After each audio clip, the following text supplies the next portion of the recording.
Good morning champion. நம்ம கூட யார் இருக்காருன்னா சந்துரு இருக்காரு, மோட்டார் வெஹிக்கிள் இன்ஸ்பெக்டர் ஆஸ்பிரண்ட். அவர் இன்னைக்கு என்ன பண்ணாருன்னா ஒரு சிறப்பான தரமான சமூகம் பண்ணியிருக்காரு. என்ன அப்படின்னா போயிட்டு மோட்டார் வெஹிக்கிள் இன்ஸ்பெக்டர் சிலபஸை பார்த்துருக்காரு. சிலபஸ்ல பஸ்ல ஏறணுமே அவர் இறங்கின ஸ்டாஃப் வந்து எலக்ட்ரிக்கல் அண்ட் எலக்ட்ரானிக்ஸ் இன்ஜினியரிங் ஒரு டாபிக் தான் பார்த்தாரு. அதுல வந்து பார்த்தோன்னா அவர் வந்து ஒன் அட் ஏ டைம் ஒரு நேரத்தில் ஒன்று தான் கவனம் செலுத்தணுன்றதுக்காக அந்த எலக்ட்ரிக்கல் அண்ட் எலக்ட்ரானிக்ஸ் டாபிக் வந்து ஒரே ஒரு டாபிக் படிச்சிருப்பாங்க. அவர் சூஸ் பண்ண டாபிக் வந்து டிசி மிஷின் அப்படின்றது.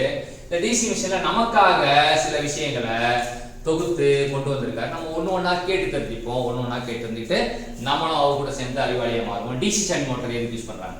Is used for constant speed. So constant ஸ்பீடை கான்ஸ்டன்ட்டாக வச்சுக்கணும் அப்படின்னா நம்ம என்ன தேவைன்னா டிசி ஷண்ட் மோட்டார் தான் பயன்படுத்தணும்.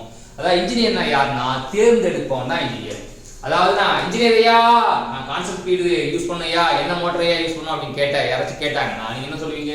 DC shunt motor. அதான் இன்ஜினியரோட வேலை. அடுத்தது டிசி மோட்டரை பத்தி based on Fleming left hand rule. Fleming left hand ரூலை பயன்படுத்தி தான் டிசி மோட்டர் உருவாக்கப்பட்டது. DC generator based on Fleming right hand rule. So ஜெனரேட்டருக்கு ரைட்டு, மோட்டாருக்கு லெஃப்ட். மோட்டாருக்கு லெஃப்ட், ஜெனரேட்டருக்கு ரைட் அப்படின்றது ஞாபகம் வச்சுக்க. ஸோ வந்து ஈஸியாக மோட்டாருக்கு லெஃப்ட், ஜெனரேட்டருக்கு ரைட்.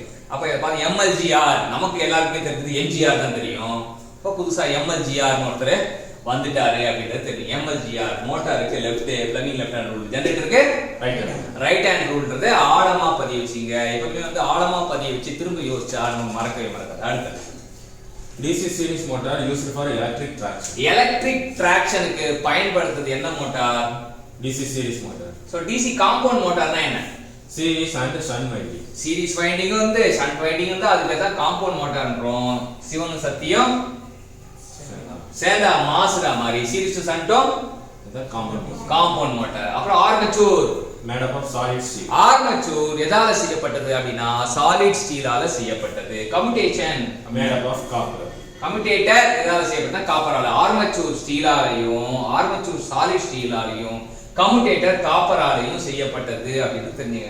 Commutator copper. சிக்கு காப்பர், சிக்கு சி கம்யூட்டேட்டர்னா.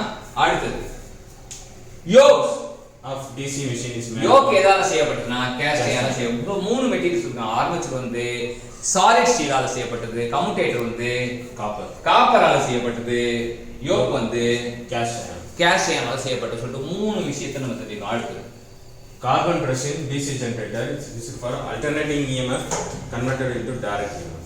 சோ கார்பன் பிரஷ் ஏன்டா பிரஷ் யூஸ் பண்றீங்க? கார்பன் பிரஷ் ஏன்டா யூஸ் பண்றீங்கன்னா AC alternating EMF convert direct EMF மாத்துறது தான் அந்த கார்பன் பிரஷோட தலையாய வேலை. டிசி ஜெனரேட்டர்ல function of brush to regulate speed. ஸ்பீடை ரெகுலேட் பண்றது தான் நம்ம பிரஷ் யூஸ் பண்றோம். சோ இன்னைக்கு இந்த டிசி மெஷின்ல நமக்காக கண்டென்ட்டை தொகுத்து வழங்கின motor vehicle inspector aspirant Chandru வருங்காலத்துல மோட்டார் வெஹிக்கிள் இன்ஸ்பெக்டர் ஆகணும்னு சொல்லிட்டு அவரை வாழ்த்துறோம், பாராட்டுறோம். அவர் இந்த கண்டென்ட்டை கொடுத்ததுக்காக அவருக்கு நன்றி கூறுறோம். Thank you champions.